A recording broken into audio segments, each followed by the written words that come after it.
রব্বুল আলামিন এই কিতাব নাজিল করে দিয়ে এই কিতাবের শুরুতে আমাদেরকে জানিয়ে দিয়েছেন, আল্লাহ বললেন যালিকাল কিতাবু লা রাইবা ফীহি হুদাল লিল মুত্তাকিন।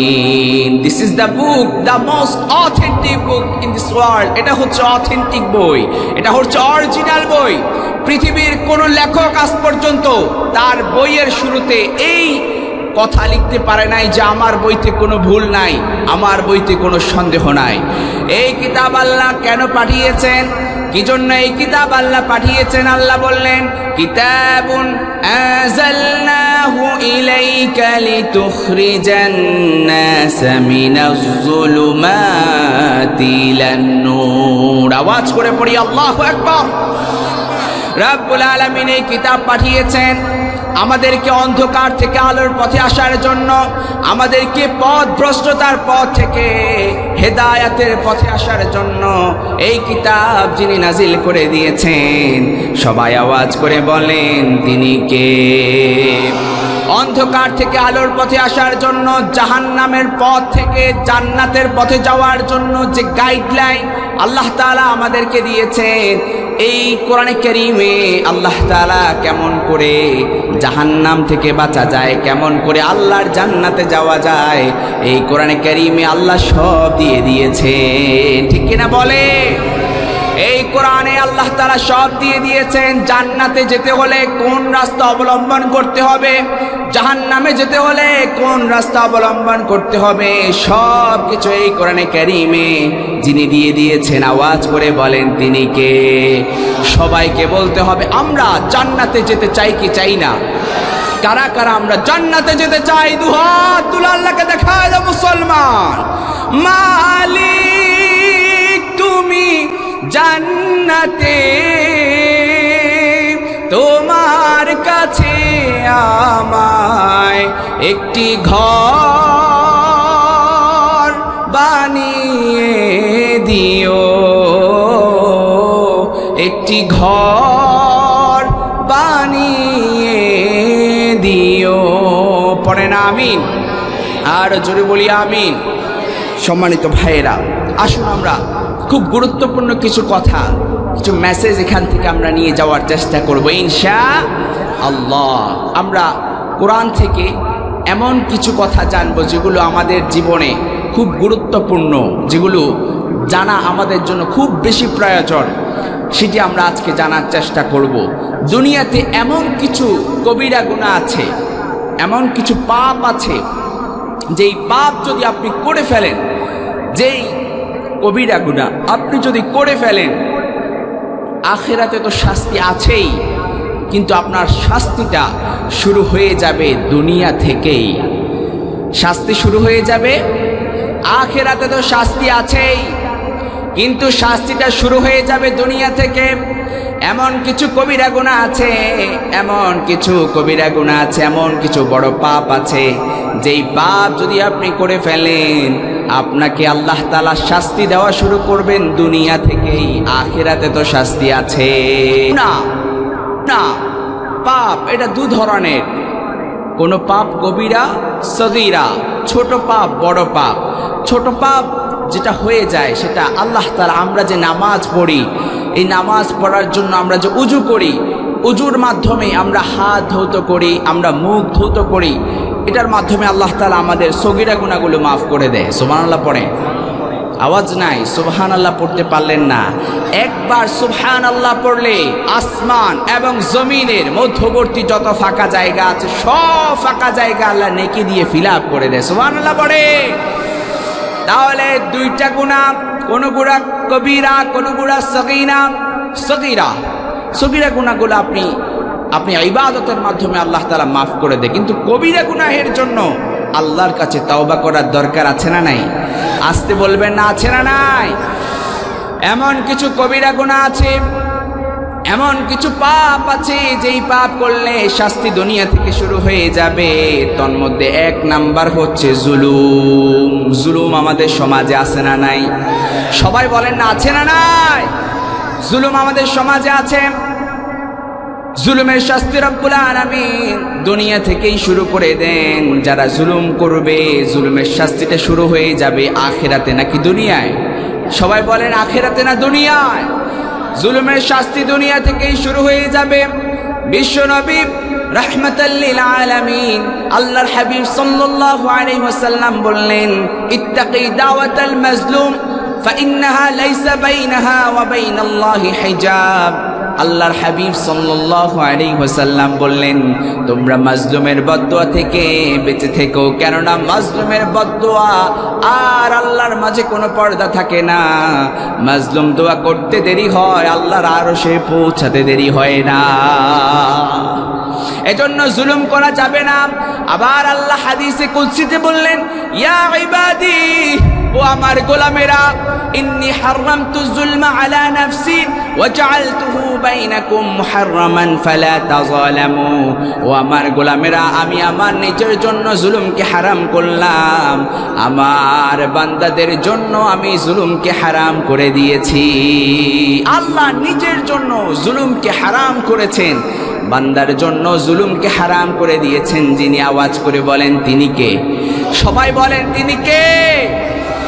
আমার আল্লাহ কোরআনে কারীমে যারা জুলুম করে, যারা জালেম, যারা মানুষের উপর জুলুম করে, তাদের ব্যাপারে আমার আল্লাহ রাব্বুল আলামিন কোরআনে কারীমে অসংখ্য আয়াত আল্লাহ তাআলা নাজিল করলেন।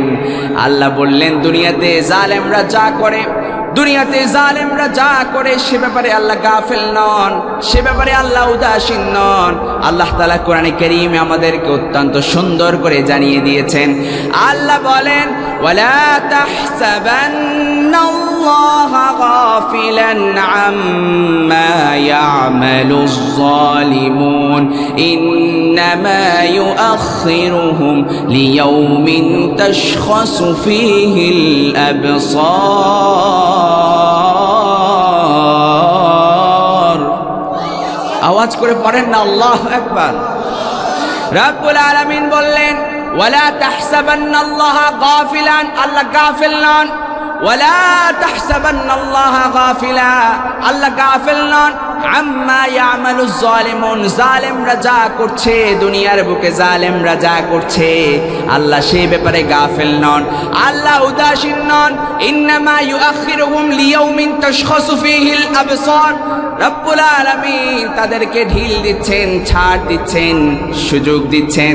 আবার আল্লাহর হাবিব সাল্লাল্লাহু আলাইহি ওয়াসাল্লাম বললেন, ইন্নাল্লাহা লা ইউমলিয যালিম, নিশ্চয়ই আল্লাহ তাআলা জালেমদেরকে ছাড় দিচ্ছেন, ঢিল দেয়, সুযোগ দেয়। এরপরে আল্লাহর হাবিব সাল্লাল্লাহু আলাইহি ওয়াসাল্লাম বললেন, ফাইদা আখাযাহু লাম ইউফলিতহু, যখন জালেমদেরকে আল্লাহ তাআলা ধরেন জনমের মতো সাইজ করেন। ঠিক কিনা বলেন? দুনিয়ার বুকে যারা জুলুম করেছে, দুনিয়ার বুকে যারা মানুষের উপর অত্যাচার করেছে, নির্যাতন করেছে, জুলুম করেছে, সবাইকে আল্লাহ তাআলা ছাড় দিয়েছেন, সুযোগ দিয়েছেন, ঢিল দিয়েছেন, কিন্তু কাউকেই আল্লাহ তাআলা ছেড়ে দেন নাই, কাউকে ছেড়ে দেয় নাই। সবাইকে ছাড় দিয়েছে, কিন্তু কোন জালেমকে পৃথিবীতে আল্লাহ তাআলা ছেড়ে দেয়? ফেরাউন জুলুম করেছিল, ফেরাউনকে রব্বুল আলামিন ছাড় দিয়েছেন, ঢিল দিয়েছেন, সুযোগ দিয়েছেন, বারবার সুযোগ দিয়েছেন। ফেরাউন সুযোগ কাজে লাগাতে পারল না, ফেরাউন ছাড় কাজে লাগাতে পারল না। যখন আল্লাহ তাআলা ফেরাউনকে ধরলেন, জনমের মতো সাইজ করেছেন কিনা বলেন? ফেরাউনকে যখন আল্লাহ ধরলেন, লোহিত সাগরে পানিতে চুবাইয়া চুবাইয়া দুনিয়া থেকে বেজ্জতি করে, লাঞ্ছিত করে বিদায় করে দিয়েছেন কে? ফেরাউনের নীতি যারা অবলম্বন করে, নমরুদকে আল্লাহ তাআলা ধরেছেন, ল্যাংড়া মশা দিয়া দুনিয়া থেকে বিদায় করে দিয়েছেন কে? ফেরাউন নমরুদের অনুসারী যারা দুনিয়াতে হয়ে যাবে, এদেরকে আল্লাহ রাব্বুল আলামিন, এদেরকে রব্বুল আলামিন দুনিয়াতেই ছাড় দিবেন, ফেরাউনের মতো আল্লাহ তাআলা ছাড় দিবেন। যখন তাদেরকে ধরবেন, জালেমদেরকে যখন আল্লাহ তাআলা ধরবেন, তখন জনমের মতো ধরবেন, ভালো করে ধরবেন। এই কথা আল্লাহ কোরআনে বলেছেন, আল্লাহর হাবিব সাল্লাল্লাহু আলাইহি ওয়াসাল্লামও বলেছেন। বাস্তবে আপনারা ইতিহাস জানেন, ফেরাউনের ইতিহাস জানেন, নমরুদের ইতিহাসও জানেন, আবার আপনাদের স্বচক্ষে আল্লাহ তাআলা দেখিয়েও দিয়েছেন কিনা বলেন? আওয়াজ শুনে মনে হচ্ছে না আপনাদের স্বচক্ষে আল্লাহ তাআলা দেখাই দেন নাই? দেশে আগুন লাগায়া জনতারে জ্বালায়া পালায়া ছাইরা গেলে ঢাকা। বলবো নাকি? আমাদের দেশে একজন জালেম ছিল কি ছিল না? আপনাদের কি ভয় লাগতেছে? ভয় লাগে? আমাদের দেশে একজন জালেম ছিল, জুলুম করেছে, অন্যায় করেছে, আলেমদেরকে হত্যা করেছে, আলেমদেরকে ফাঁসির কাস্টে ঝুলিয়ে দিয়েছে, ঠিক কিনা বলে? দেশে আগুন লাগায়া জনতারে জ্বালায়া পালায়া ছাইরা গেলে ঢাকা। গণভবনটা এখন ফাঁকা বুবুরে, গণভবনটা এখন ফাঁকা, ঠিক নেবে ঠিক? তুমি অধিকারের বললে কথা, বলেছিলে রাজাকার, দেশবাসী বুঝে গেল তুমি বড় স্বৈরাচার। ওরে অধিকারের বললে কথা, বলেছিলে রাজাকার, দেশবাসী বুঝে গেল তুমি বড় স্বৈরাচার। ও তোমার নেই তো শরম লাজ, তুমি বড়ই নাটকবাজ, ঠিক কিনা? ও তোমার নেই তো শরম লাজ, তুমি বড়ই নাটকবাজ। কাউয়া ডাকে না আর কাহকা, গণভবনটা এখন ফাঁকা বুবুরে, গণভবনটা এখন ফাঁকা, ঠিক না বে ঠিক? ওরে খেলা হবে, খেলা হবে, স্বামী তো আর বলে না, সংসদে মমতাজের বুকটা এখন ফাটে না, ঠিক কিনা বলে? ওরে খেলা হবে, খেলা হবে, স্বামী তো আর বলে না, সংসদে মমতাজের বুকটা এখন ফাটে না।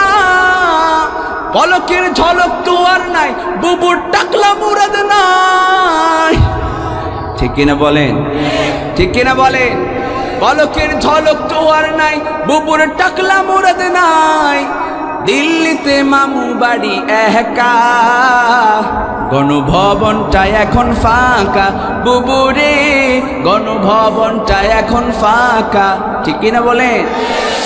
আল্লাহ তাআলা কোরআনে কারীমে বলছেন, ওয়ালা তাহসাবান্নাল্লাহা গাফিলান, আল্লাহ গাফিল নন, আল্লাহ উদাসীন নন, আম্মা ইয়ামালুজ জালিমুন, জালেমরা যা করছে আল্লাহ সে ব্যাপারে উদাসীন নন। আল্লাহ তাদেরকে সুযোগ দিচ্ছেন, ঢিল দিচ্ছেন, ছাড় দিচ্ছেন, যখন ধরবেন জনমের মতো সাইজ করবেন। আল্লাহ তাআলা কোরআনে কারীমে বলেছেন, আল্লাহর হাবিব সাল্লাল্লাহু আলাইহি ওয়াসাল্লাম বললেন, ইন্নাল্লাহা লা ইউমলিজ জালিম, নিশ্চয় জালেমদেরকে আল্লাহ তাআলা ছাড় দেন, ঢিল দেন। ফাইদা আখাযাহু লাম ইউফলিতহু, যখন ধরেন জনমের মতো সাইজ করেন। কোরআন, হাদিস, ইতিহাস সব জানলেন, সচক্ষেও আল্লাহ দেখালেন, ঠিক কিনা বলেন? আর কি প্রমাণ লাগবে? কি প্রমাণ লাগবে? আর আল্লাহ তাআলার কোরআন যে সত্য, আমার আল্লাহ যে সত্য, সব কিছু যে সত্য, এতে আর কোনো সন্দেহ আছে? আমার ভাইয়েরা, আল্লাহ তাআলা কোরআনে কারীমে ঘোষণা দিয়েছেন, আমার নবী বলেছেন, ইতিহাস জেনেছেন, সচক্ষেও আল্লাহ তাআলা আপনাদেরকে দেখিয়ে দিয়েছেন। সুবহানাল্লাহ পড়েন। এজন্য কারো উপর জুলুম করা যাবে? কথা বলেন, কারো উপর জুলুম করা যাবে? আমার আল্লাহ বললেন, فكأين من قرية أهلكناها وهي ظالمة فهي خاوية على عروشها وبئر معطلة وقصر مشيد।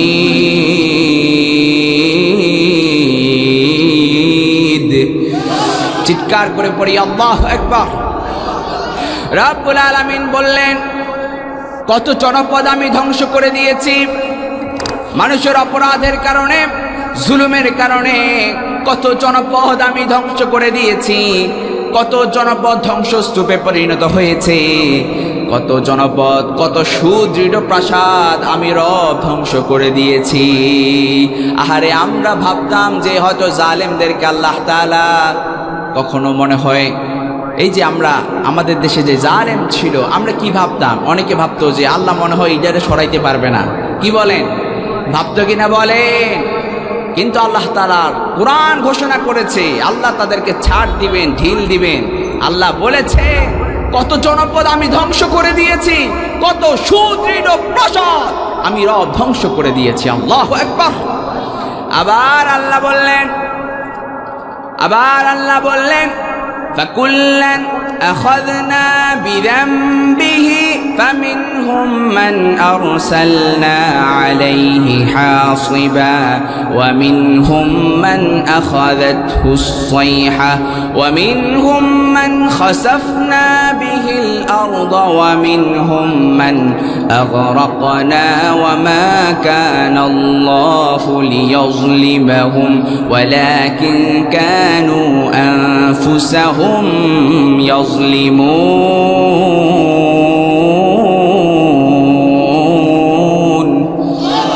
আরো আওয়াজ করে পড়ি আল্লাহু আকবার।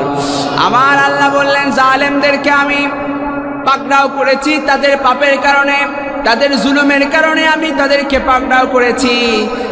কাউকে কোনো গোষ্ঠীকে আমি পাথর ঝটিকা দিয়ে, কোনো জালেমদেরকে আমি পাথর ঝটিকা দিয়ে দুনিয়া থেকে বিদায় করে দিয়েছি। আবার কাউকে বজ্রের প্রচণ্ড আঘাত, প্রচণ্ড আওয়াজ দিয়ে দুনিয়া থেকে বিদায় করে দিয়েছি। বজ্রের প্রচণ্ড আওয়াজ আপনাদের এলাকায় আছে না নাই? আপনারা কি বলেন এটাকে? ঠাড়া বলেন। এই ঠাড়া দিয়ে আল্লাহ তাআলা কোনো জালেম গোষ্ঠীকে আল্লাহ তাআলা দুনিয়া থেকে বেজ্জতি করে বিদায় করে দিয়েছেন। আল্লাহু আকবার। আবার আল্লাহ বললেন কাউকে আমি রব কাউকে মাটির নিচে ডাবিয়ে দিয়েছি, ভূগর্ভে ডাবিয়ে দিয়েছি। আওয়াজ করে বলতে হবে সব ক্ষমতার মালিক যিনি, তিনি কে? সব ক্ষমতার মালিক কে? কি বলেন? আমাদের সমাজে দেখা যায় বলে সব ক্ষমতার মালিক জনগণ। এই ধরনের নেতা আমাদের সমাজে আছে না নাই? কথা বলেন না কেন? আছে না নাই? সব ক্ষমতার মালিক কখনো জনগণ হতে পারে? এটা একটা শিরকি কথা। এটা কি কথা? শিরকি কথা। সব ক্ষমতার মালিক এক মহাসত্তা। আওয়াজ করে বলেন তিনি কে?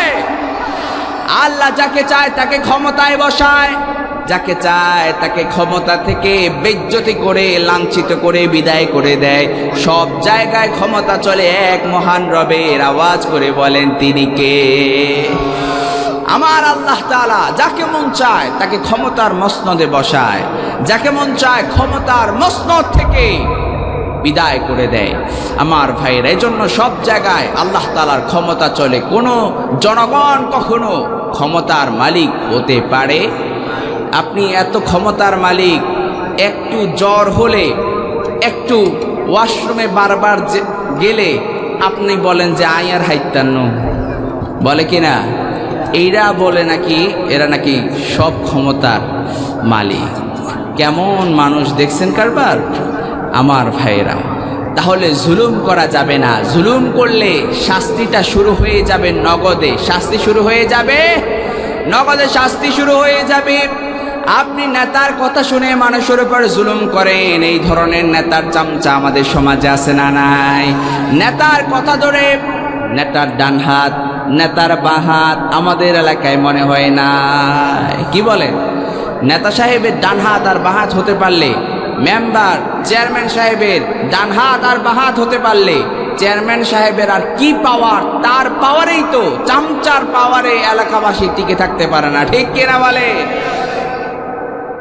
যেই নেতার আপনি গোলামি করেন, যেই নেতা বলে অমুককে মারো, অমুককে ধরো, অমুককে খুন করো, আপনি তাই করলেন। কিয়ামতের দিন দুনিয়ার জমিনে আপনার নেতা আপনাকে পুলিশের কাছ থেকে, থানা থেকে বাঁচাতে পারলেও কিয়ামতের দিন আপনার নেতা আপনাকে বাঁচাতে পারবে? কথা বলেন, পারবে? কেমনে আপনি আপনার নেতার কথা ধরে আরেকজন মানুষকে খুন করেন? আওয়াজ করে বলতে হবে আমাদের সমাজে খুন কম হয় না বেশি হয়? আসতে বলবেন না, কম হয় না বেশি হয়?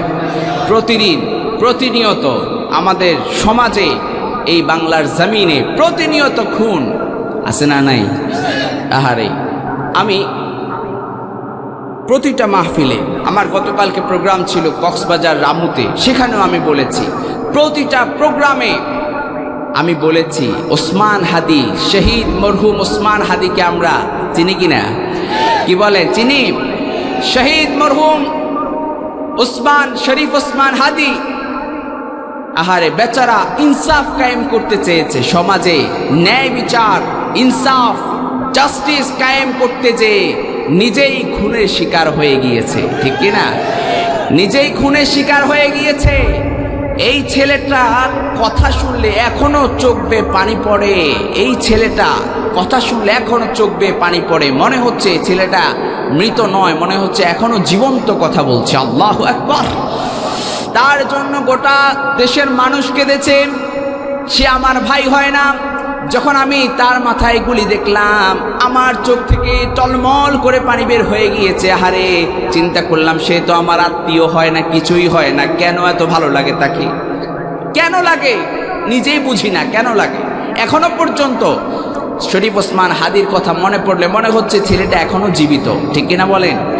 শরীফ ওসমান হাদি সে বলেও গিয়েছে, আমাকে যদি, আমি যে ইনসাফের লড়াই শুরু করেছি, আমাকে যদি মেরে ফেলে আপনারা অন্তত বিচারটা কইরেন, ঠিক কিনা বলেন? বিচারটা অন্তত কইরেন। কিন্তু আল্লাহ এই দেশের ভাগ্যে কেন যে বারবার এসব অথর্ব লোকজন আমাদের দায়িত্বে, আমাদের উপরে চাপিয়ে দেয় আমরা বুঝি না।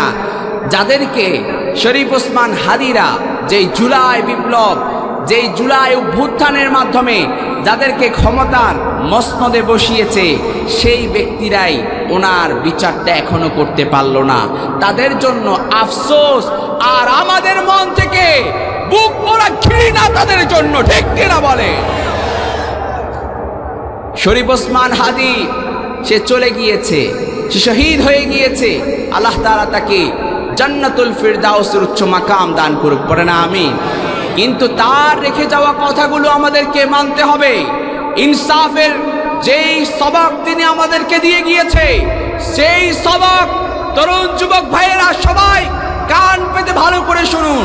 যে ইনসাফের কথা আমাদেরকে বলে গিয়েছে, সেই ইনসাফ বাংলার জমিনে কায়েম করতেই হবে, করতেই হবে, ঠিক কিনা বলে? সেই ইনসাফ কায়েম করতে হলে সংসদ পর্যন্ত আল্লাহর কোরআনের প্রয়োজন।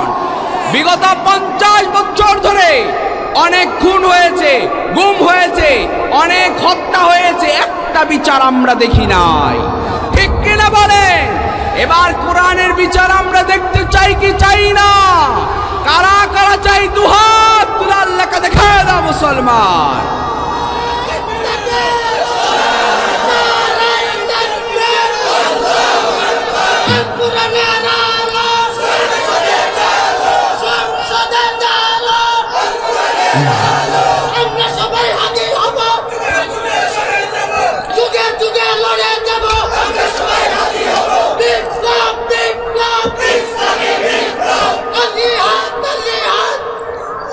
আল্লাহ কবুল করুন, সবাই বলি আমিন। সেই হাদি হতে তো আমরা পারবো না, কিন্তু তার যেই কথাগুলো সেগুলো অনুসরণ, সেগুলো অনুযায়ী সেই ইনসাফের রাজ কায়েমের জন্য আমরা এখনো সব সময় আমৃত্যু যতক্ষণ দেহে রক্ত আছে ততক্ষণ ইনসাফের জন্য আমরা লড়াই করব তো ইনশাআল্লাহ। আমার ভাইয়েরা, জুলুম, এই যে খুন হয়ে গেল, আপনি আরেকজনের কথা ধরে কাউকে খুন করলেন, একজন মানুষকে খুন করা মানে কি জানে? আল্লাহ বললেন, মান ক্বাতালা নাফসান বিগাইরি নাফসিন আও ফাসাদিন ফিল আরদি ফাকান্নামা ক্বাতালান নাস জামিআ। রব্বুল আলামিন বললেন, আল্লাহর কোন গোলাম যদি কাউকে হত্যা করে, সে যেন গোটা দুনিয়ার মানুষকে হত্যা করলো। আবার আল্লাহ বললেন, ওমান আহইয়াহা ফাকান্নামা আহইয়ান নাস জামিআ। আমার আল্লাহ বললেন, আর যদি কেউ কাউকে বাঁচানোর চেষ্টা করলো, কাউকে বাঁচালো, সে যেন দুনিয়ার মানুষকে বাঁচালো। আমরা খুনের সাথে আমাদের কারো সম্পর্ক থাকতে পারে? আরো জোরে বলেন, পারে না? জুলুমের সাথে আমাদের কারো সম্পর্ক থাকতে পারে না? কোনো নেতার কথা ধরে কাউকে মারা যাবে? আরো জোরে বলেন মারা যাবে। তরুণ যুবক ভাইয়েরা যারা আছেন, কারো কথা শুনে, কারো কান কথা শুনে, কারো কাছ থেকে টাকা পয়সা পেয়ে কাউকে খুন করতে যেও না, কাউকে মারতে যেও না। কিয়ামতের দিন আল্লাহর দরবারে যখন ধরা খেয়ে যাবে, তোমার নেতা তোমাকে সেদিন চিনবে না। ঠিক কিনা বলেন? সেই দিন নেতা সাহেব তোমাকে চিনবে না। যেই নেতার পেছনে ঘুরো, যেই নেতাকে মানো, দেখা যায় সেই নেতা নামাজও পড়ে না। আছে না নাই? এখন পড়বে, এখন পড়বে, এখনো কথা বলছি না, সারা বছরের কথা বলছি। ঠিক কিনা বলে? শুধু এখন পড়বে না, আসরের নামাজ প্রয়োজনে 2 বার, কয়বার? আরো জোরে। আছে না নাই? বের হইল, আসরের নামাজ পড়লো, আরেক পাশের এলাকায় গেল, সেখানে গিয়ে আবার পড়লো। পাশের কর্মী জিজ্ঞেস করে, আপনি তো একটু আগেই নামাজ পড়লেন, এখন আবার কেন পড়লেন? বললেন যে এখন নির্বাচনের সময়, যত পড়বি তত সওয়াব। কি বলেন? যত পড়বো তত সওয়াব। আমার ভাইয়েরা, যেই নেতা ইসলাম মানে না, যেই নেতা কোরআন মানে না, যেই নেতা কোরআনের রাজনীতি মানে না, সেই নেতার পেছনে ঘোরা যাবে। রাজনীতির কথা চলে আসছে। হুজুর, এবার কিন্তু এতক্ষণ মানছি, আপনি এতক্ষণ ঠিকঠাক লাইনে ছিলেন, এখন আপনি বেলাইনে চলে গেলেন। প্রিয় ভাইয়েরা, কোরআনের রাজনীতি সবার জন্য ফরজ করেছেন কে? একটা আয়াত আপনি মানলেন না। কোরআনের রাজনীতি আছে না নাই? বাংলাদেশের রাজনীতি এবং কোরআনের রাজনীতি টোটালি ডিফারেন্ট, টোটালি আলাদা। বাংলাদেশের রাজনীতি মানুষ মানুষকে খুন করে, যত ধরনের অপরাধ আছে সব এই রাজনীতিতে আছে না নাই? কিন্তু বিচার, কোরআনের রাজনীতি হচ্ছে কেউ যদি কাউকে খুন করে, হত্যার বিচার হচ্ছে হত্যা। ঠিক কিনা? একটা কোরআন দিয়ে যদি বাংলার জমিনে একটা হত্যার বিচার করা হতো, আমি আল্লাহর নামে কসম করে বলতে পারি বাংলার জমিনে খুনি পাওয়া যেত না। ঠিক কিনা? একটা চুরির বিচার যদি এই জমিনে করা হতো, একটা চোর আমাদের সমাজে পাওয়া যেত। এখন চোরের বিচার, চোর চুরি করলে চোরের বিচার 6 মাস জেল, 6 মাস জেল থেকে বের হয়ে সে আরো বড় ডাকাত হয়ে যায়। কি বলেন? সে আরো বড় ডাকাত হয়ে যায়। আল্লাহ তাআলা আওয়াজ করে বলেন, আমাদেরকে যিনি সৃষ্টি করেছেন তিনি কে? আরো আওয়াজ করে বলতে হবে, তিনি কে? এই পৃথিবী যিনি সৃষ্টি করেছেন, আওয়াজ করে বলেন তিনি কে? এই জমিন যিনি সৃষ্টি করেছেন, আওয়াজ করে বলেন তিনি কে? আমাদের সবাইকে সৃষ্টি যিনি করেছেন, আওয়াজ করে বলেন তিনি কে? এই জমিন কেমন করে চললে, কিভাবে চললে সবচেয়ে সুন্দর শৃঙ্খলার সাথে চলবে, সেটাও আমাদের চাইতে যিনি ভালো জানেন তিনি কে? আল্লাহ তো ভালো জানে। আল্লাহ যে আইনগুলো কোরআনে কারীমে দিয়েছে, একটা আইন বাস্তবায়ন করে দেখেন না, দেখবেন বাংলার জমিনে অপরাধী খুঁজে পাওয়া যাবে। এখন যারা অপরাধী খুঁজতে যায় তারাই তো অপরাধী হয়ে যায়, তারা নিজেরাই অপরাধী। বাংলাদেশে রিসেন্টলি একটা আইন পাস হয়েছে, সেটা হচ্ছে সিগারেট। আমাদের সমাজে আছে না নাই? এখানে যারা আছেন কেউ সিগারেট খায় না, এই ধরনের লোক আছে না নাই? কি বলে? চুপ হয়ে গেছে পুরা হঠাৎ করে। হ্যাঁ, আছে নাকি? আছে, আবার বলে। আমার ভাইয়েরা, বাংলাদেশে একটা আইন হয়েছে রিসেন্টলি, যে সিগারেট খাবে, বিড়ি খাবে, তাকে যদি সে প্রকাশ্যে সিগারেট বিড়ি খায়, তাকে 2000 টাকা জরিমানা করতে হয়। আমার গত ডিসেম্বরের 26 তারিখ প্রোগ্রাম ছিল টাঙ্গাইলে, দেখতেছে পুলিশ সে নিজেই সিগারেট খাচ্ছে।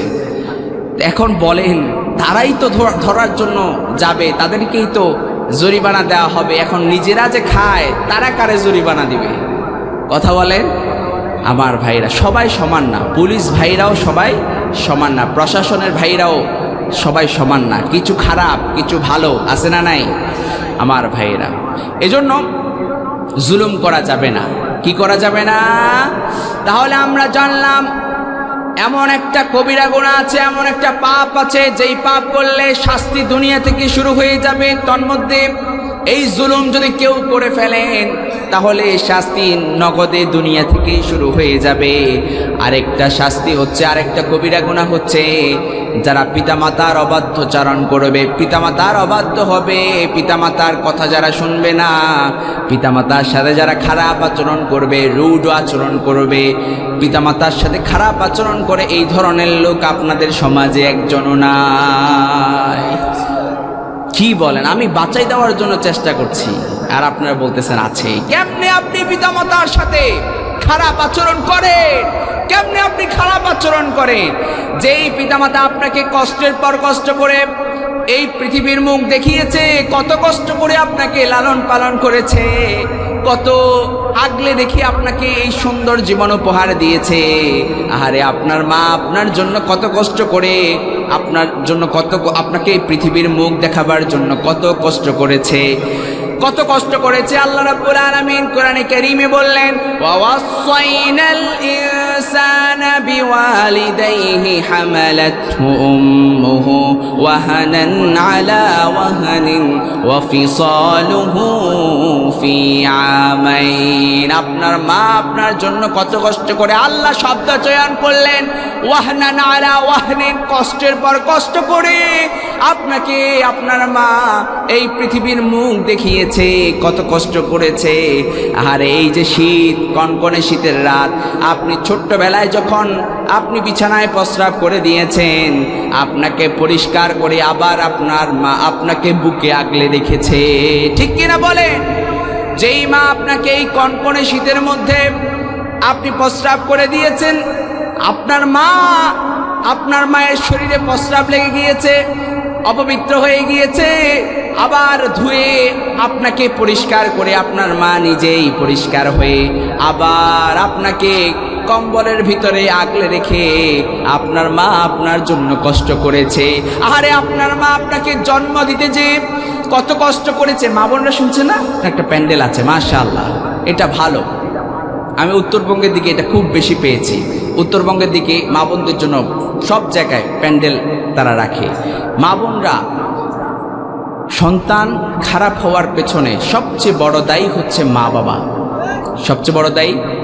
শুধু সন্তানকে দোষ দিলে হবে না। আমাকে গত ডিসেম্বরে সম্ভবত 18 তারিখ চাপাইতে আমাকে বললো যে হুজুর আপনি একটু মা বাবার ওয়াজ করেন। কিসের ওয়াজ করেন?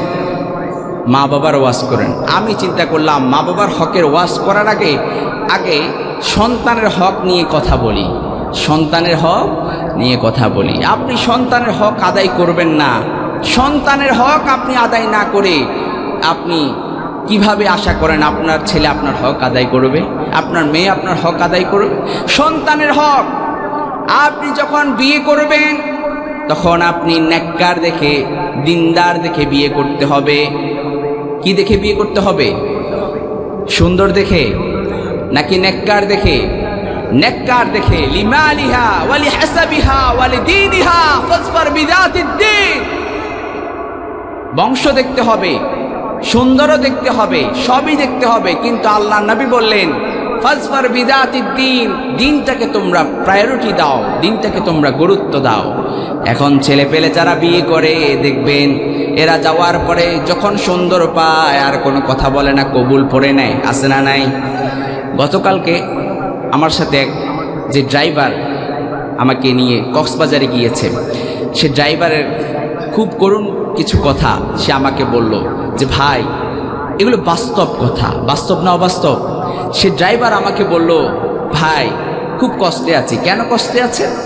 যে সুন্দর দেখে বিয়ে করে ফেলছি, কোনো যাচাই বাছাই করি নাই, এখন ডিভোর্স হয়ে গিয়েছে, আলাদা হয়ে গিয়েছে, এখন বিভিন্ন ঝামেলায় আছি, খুব টেনশানে আছি। এই ধরনের সমস্যার রোগী আপনাদের এলাকায় নাই? কি বলেন, আছে না নাই? সন্তানের হক আদায় করতে হবে। সন্তানের হক আদায় করার 1 নম্বর প্রথম হক হচ্ছে যে একজন দিনদার মা, নেককার মা উপহার দিতে হবে সন্তানকে, ঠিক কিনা বলেন? তবেই তো সন্তান মায়ের হক, বাবার হক আদায় করবে, মা বাবার হক তবেই তো সন্তান আদায় করবে। আর আপনি সন্তানের হক যদি আদায় না করেন, সন্তান আপনার হকও আদায় করবে, আপনার কষ্ট বুঝারও চেষ্টা করবে না। কেমনে করবে? আপনি আপনার সন্তান পৃথিবীতে আসার পরে আপনি কি করলেন? আপনি তাকে ইংলিশ মিডিয়ামে ভর্তি করালেন, কিন্তু কোরআনের শিক্ষা আপনি দিতে পারলেন না। এই ধরনের আছে না নাই? বলেন তো, ছোট্টবেলা যে সন্তানগুলো কোরআনের সংস্পর্শ পায় নাই, আমি যতটুকু দেখেছি তারা কখনোই কোরআনওয়ালা বা কোরআনের হক আদায়, তার মা বাবার হক আদায় খুব কম করে। বাস্তবতা যেটা, সন্তান আপনার পৃথিবীতে এসেছে, সন্তান মোটামুটি পড়াশোনা করার বয়সে এসেছে, প্রথমে আপনি আপনার সন্তানকে এই কোরআন শিখাতে হবে। কি শিখাতে হবে? এই কোরআন শিখাতে হবে। কোরআন শিখতে পারলেই তো, আল্লাহ যে বললেন ওয়াওয়াসাইনাল ইনসানা বিওয়ালিদাইহি হামালাতহু উম্মুহু ওয়াহানান আলা ওয়াহানিন ওয়া ফিসালুহু ফি আমাইন। কোরআন যদি সে জানে, বুঝে, এই আয়াতগুলো সে যদি পড়ে, বুঝার চেষ্টা করে, তবেই তো আপনি মা, আপনার হক সে আদায় করবে। ঠিক কিনা বলেন? কোরআন আপনি শিখান না, এমনিতে বলে যে হুজুর আমার ছেলেটা খুব ভালো ফ্লুয়েন্টলি ইংলিশে কথা বলে, বলি যে আপনার ছেলে কোরআন পারে? ও না, কোরআন তো এখনো শিখতে পারে না, শিখাবো আর কি। এই ধরনের কপাল পোড়া সন্তান আছে না নাই? কপাল পোড়া সন্তানের মা বাবা আছে না নাই? মা বোনরা যেহেতু এসেছেন, মা বোনরা যারা আসছেন, সন্তানকে আগে কোরআন শিক্ষা দিবেন। কি শিক্ষা দিবেন? সন্তানকে কোরআন শিক্ষা দিতে হবে। কোরআনের কথাগুলো সন্তানের হৃদয়ে ঢুকিয়ে দিতে হবে, তবেই সন্তান আপনার হক আদায় করবে। আমার ভাইরা, যেটা বলছিলাম, পিতামাতার অবাধ্যচারণ যারা দুনিয়াতে করবে, তাদের আল্লাহ তাআলা তাদেরকে নগদে দুনিয়া থেকেই তাদের শাস্তি দেওয়া শুরু করবেন। নাউজুবিল্লাহ পড়েন। দুনিয়া থেকেই শাস্তি দেওয়া শুরু করবেন। আল্লাহর হাবিব সাল্লাল্লাহু আলাইহি ওয়াসাল্লাম বললেন, রিদার রাব্বি ফি রিদাল ওয়ালিদ ওয়া সাখাতুর রাব্বি ফি সাখাতিল ওয়ালিদ। আল্লাহর হাবিব সাল্লাল্লাহু আলাইহি ওয়াসাল্লাম বললেন, আপনার পিতামাতা যখন সন্তুষ্ট হয়ে যাবে আপনার উপর সন্তুষ্ট হয়ে যাবেন যিনি, চিৎকার করে বলেন তিনি কে? আপনার পিতামাতা আপনার উপর যদি সন্তুষ্ট হয়ে যায়, স্বয়ং আপনার উপর সন্তুষ্ট হয়ে যাবেন যিনি, তিনি কে? আর আপনার পিতামাতা যদি আপনার উপর অসন্তুষ্ট হয়ে যায়, আপনার পিতামাতা যদি আপনার উপর নাখোশ হয়ে যায়, আপনার উপর নাখোশ হয়ে যাবেন যিনি, তিনি কে? আপনার উপর আল্লাহ নাখোশ হয়ে যাবেন। আল্লাহ যদি আমাদের উপর নাখোশ হয়ে যায়, নারাজ হয়ে যায়, কি বলেন, জান্নাতে যাওয়া কি আমাদের জন্য সম্ভব? আওয়াজ করে বলেন, সম্ভব? সম্ভব না। এজন্য পিতামাতার সাথে খারাপ আচরণ করা যাবে না। আল্লাহর হাবিব সাল্লাল্লাহু আলাইহি ওয়াসাল্লাম বললেন, বাবানে মুআজ্জালানি উকুবাতুহুমা ফিদ দুনিয়া আল বাগি ওয়াল উকুক। আল্লাহর হাবিব সাল্লাল্লাহু আলাইহি ওয়াসাল্লাম বললেন, দুইটা এমন পাপ আছে, এই পাপ যদি কেউ করে ফেলে তাদের শাস্তি দুনিয়া থেকেই শুরু হয়ে যাবে। এক হচ্ছে আল বাগি, আল্লাহর সাথে সীমালঙ্ঘন, আল্লাহর সাথে নাফরমানি। আল্লাহর সাথে নাফরমানি হচ্ছে আপনি নামাজ যদি না পড়েন, আল্লাহর সাথে সীমালঙ্ঘন হয়ে যায়, নাফরমানি হয়ে যায়।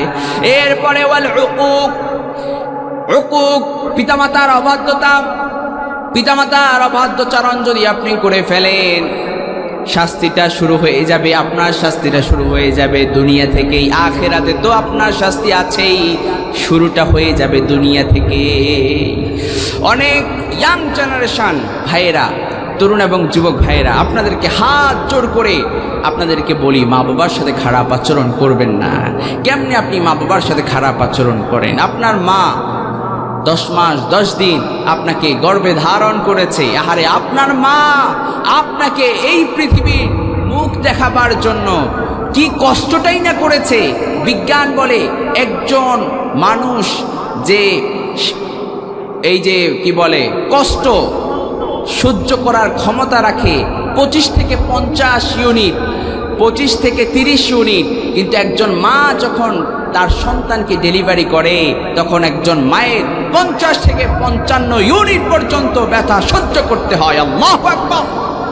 এত কষ্ট করে, এত সাধনা করে আপনাকে যেই মা দুনিয়ার মুখ দেখিয়েছে, কেমনে আপনি সেই মায়ের সাথে খারাপ আচরণ করেন?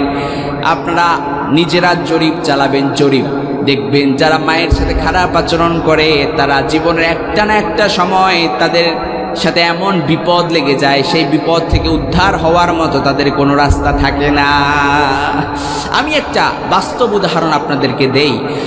আমার স্বচক্ষে দেখা এক এলাকায় এমন একটা ঘটনা ঘটেছে, মা বাবাকে পিটিয়েছে। এই ধরনের কুলাঙ্গার সন্তান আমাদের সমাজে আছে না নাই? আপনাদের সমাজে নাই? কি বলেন, আছে না নাই? অনেক জুলুম করছে, এক পর্যায়ে ঘর থেকে বের করে দিয়েছে। বৃদ্ধাশ্রম আছে না আমাদের সমাজে? ঢাকা, চট্টগ্রাম শহরগুলোতে সবচেয়ে বেশি আর কি। গ্রাম অঞ্চল আলহামদুলিল্লাহ এখন এগুলোর ছোঁয়া পায় নাই, আলহামদুলিল্লাহ পড়েন। তো এই যে ঘর থেকে বের করে দিল, বের করে দেওয়ার পরে যেই রাত বের করে দিয়েছে, দিনে রাতের বেলা যেই ছেলে বের করে দিয়েছে, ওই ছেলে সহ ওই ঘর পুড়ে ছাই হয়ে গেছে। ছাই, এটা বাস্তব কথা বলছি, পুড়ে ছাই হয়ে গেছে। সে নিজেও ছাই হয়ে গেছে, তার ঘরও ছাই হয়ে গেছে। আল্লাহু আকবার। জরিপ চালাবেন, জরিপ, বিভিন্ন জায়গায় খোঁজ খবর নেবেন। হয়তো কিছুদিন সে স্বাচ্ছন্দ্যে থাকতে পারে, কিন্তু জীবনের একটা মুহূর্তে এসে পিতামাতার অবাধ্যচারণ যারা করবে, একটা পর্যায়ে এসে আল্লাহ তাআলা তাদেরকে কঠিন শাস্তির সম্মুখীন করেন। দুনিয়া থেকেই তাদের শাস্তি শুরু হয়ে যায়। আল্লাহু আকবার। এজন্য পিতামাতার সাথে খারাপ আচরণ করা যাবে? আর জোরে বলেন, যাবে? আমার ভাইয়ের, আল্লাহর হাবিব সাল্লাল্লাহু আলাইহি ওয়াসাল্লামের কাছে এসে বললেন সাহাবী, ইয়া রাসূলুল্লাহ, ইয়া হাবিবাল্লাহ, আমার মা আমাকে বকাঝকা করে, আমার মা আমাকে গালিগালাজ করে, আমি আমার মায়ের সাথে কেমন আচরণ করব, কেমন আচরণ করব? বিশ্বনবী বললেন, তুমি তোমার মায়ের সাথে ইহসান করো, ইহসান করো। সুবহানাল্লাহ পড়ে। তোমার মা তোমাকে যতই বকাঝকা দেখ, যতই গালিগালাজ করুক, যাই করুক না কেন, তোমার মা যাই করুক না কেন, তুমি তোমার মায়ের সাথে ইহসান করবে, ইহসান করবে। আবার আল্লাহ বললেন, ওয়াকাদা রাব্বুকা আল্লা তা'বুদু ইল্লা ইয়্যাহু ওয়া বিল ওয়ালিদাইনি ইহসানা। আল্লাহ তাআলা নির্দেশ দিচ্ছেন তার ইবাদতের কথা। আল্লাহর ইবাদতের পরে তোমরা তোমাদের পিতামাতার সাথে ইহসান করো। কি করো? আল্লাহ তাআলার ইবাদত। আল্লাহ নিজের ইবাদতের পরে মা বাবার কথা এখানে তুলে ধরেছেন। আল্লাহু আকবার। আল্লাহ বললেন, তোমরা আমার ইবাদত করো, আমার ইবাদতের পরে তোমরা তোমাদের মা বাবার সাথে ইহসান করো, মা বাবার সাথে সুন্দর আচরণ করো, সৎ আচরণ করো। আল্লাহর ইবাদত। আল্লাহ বলছে তোমরা আমার ইবাদত করো। আমরা ইবাদত করি কার? সবাই তো বললেন, আমরা ইবাদত করি কার? আমরা এক আল্লাহর ইবাদত করি। আমাদেরকে পাঠানোই তো হয়েছে তার ইবাদতের জন্য, ঠিক কিনা বলেন? সে কথাই রব্বুল আলামিন কোরআনে কারীমে আল্লাহ তাআলা জানিয়ে দিয়েছেন, ওয়ামা খালাকতুল জিন্না ওয়াল ইনসা ইল্লা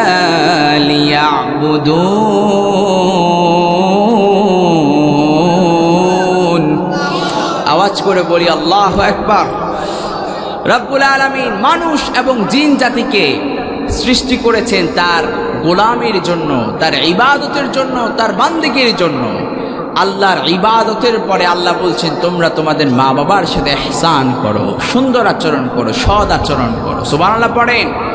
আল্লাহর হাবিব সাল্লাল্লাহু আলাইহি ওয়াসাল্লামের কাছে এসে বললেন, ইয়া রাসূলুল্লাহ, ইয়া হাবিবাল্লাহ, আমি জিহাদ করতে চাই।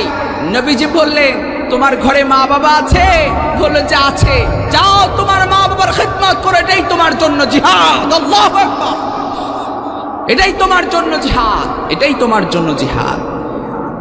আমার ভাইয়ের, এই জন্য মা বাবার সাথে সুন্দর আচরণ করব। রাজি আছেন? রাজি আছেন? কারা কারা রাজি আছে? দুহাত তুলে আল্লাহকে দেখায় দেই। লিল্লাহি তাকবীর, নারে তাকবীর। আল্লাহ সবাইকে কবুল করে নিক, পড়েন আমিন। আর জোরে বলেন আমিন। নাকি ভাগাভাগি করবেন? কি বলে? ভাগাভাগি আমাদের সমাজে আছে না নাই? বড় ভাই, মেজো ভাই, সেজো ভাই আছে না নাই? বড় ভাই ডাকলো মেজো ভাইকে, মেজো ভাই ডাকলো সেজো ভাইকে, আসো বৈঠক করি একটু। মা বাবাকে তো সবার তো অধিকার আছে, একটু তুমি 15 দিন রাখো, তুমি 15 দিন রাখো, আমি 15 দিন রাখি। এই ধরনের বাগাবাগি আপনাদের এলাকায় নাই, আছে না নাই? ছোট ভাই বলল যে বড় ভাই আপনার কাছে আমার একটা আবদার আছে, আপনি ভাগাভাগি না করে। মেজো ভাই বলল যে ভাই আপনার কাছে আমার একটা আবদার আছে, 15 দিন না করে 30 দিন হলে সবচেয়ে বেশি ভালো হয়। ছোট ভাই আরেকটা আবদার করে বসলো, বলল যে এত 1 মাস 15 দিন না করে আমার কাছে দিয়ে দেন, আমি আমার মা বাবাকে আমি খেদমত করব, এহসান করব, তাদের সাথে সুন্দর আচরণ করব, তাদের খেদমত করব, তাদের ওষুধ বই সব কিনে দিব। সুবহানাল্লাহ পড়েন। তো পাশের বাসার চাচা যখন তাদের মিটিংটা শুনলো, ছোট ভাই এই ধরনের কথা বলে ফেলছে, কিরে তোর এত টাকা কোত্থেকে আসলো? মা বাবাকে প্রতি মাসে ওষুধ, মেডিসিন এগুলো কিনে দিবি, আবার রাখবি, এত খরচ, তুই তো একটা পাগল ব্যাককল। তখন ওই ছোট ছেলে বলল যে চাচা আমি ব্যাককল না, ব্যাককল আপনি, ঠিক কি না? ব্যাককল আপনি, আপনি তো জানেন না, আপনি বুঝেন না, এই জন্য আমাকে এই ধরনের কথা বলছেন। আমি আমার মা বাবাকে আমার কাছে সব সময়ের জন্য রেখে দিলে আমার ঘরে আল্লাহ তাআলা রহমত বরকত, আমার রিজিকে আল্লাহ বরকত দিয়ে ভরপুর করে দিবেন। সুবহানাল্লাহ পড়ে। বুঝে না, বুঝে না। এজন্য পিতামাতার সাথে অবাধ্যচারণ করা যাবে? কথা বলেন, যাবে? পিতামাতার সাথে খারাপ আচরণ করা যাবে? সুন্দর আচরণ করবেন তো ইনশাআল্লাহ। যদি খারাপ আচরণ করে ফেলেন, শাস্তিটা শুরু হয়ে যাবে দুনিয়া থেকেই, শাস্তি শুরু হয়ে যাবে দুনিয়া থেকেই, শাস্তি শুরু হয়ে যাবে। আরেকটি বলি, দুনিয়াতে কোনো মুসলমানের মান ইজ্জত নষ্ট করা যাবে না, কোনো মুসলমানের মান ইজ্জত নষ্ট করা যাবে না। আপনি আরেকজনের মান ইজ্জত সম্মান নষ্ট করলেন, আপনার সম্মান আল্লাহ তাআলা নিজ দায়িত্বে আপনার সম্মান আল্লাহ তাআলা নষ্ট করবে। নাউজুবিল্লাহ পড়েন। এজন্য কারো সম্মান নষ্ট করবেন না, কারো মান ইজ্জত নিয়ে ছেলে খেলা করবেন না, কারো মান ইজ্জত নষ্ট করবেন না। কিয়ামতের দিন আপনার মান ইজ্জত নষ্ট করে দিবেন যিনি, তিনি কে? দুনিয়ার বুকে যারা মানুষের মান ইজ্জত নিয়ে সম্মান নিয়ে ছিনিমিনি খেলে, রব্বুল আলামিন তাদেরকে দুনিয়া থেকে শাস্তি দেওয়া শুরু করে দেয়। বাস্তব একটা উদাহরণ দিয়ে কথা শুরু করি।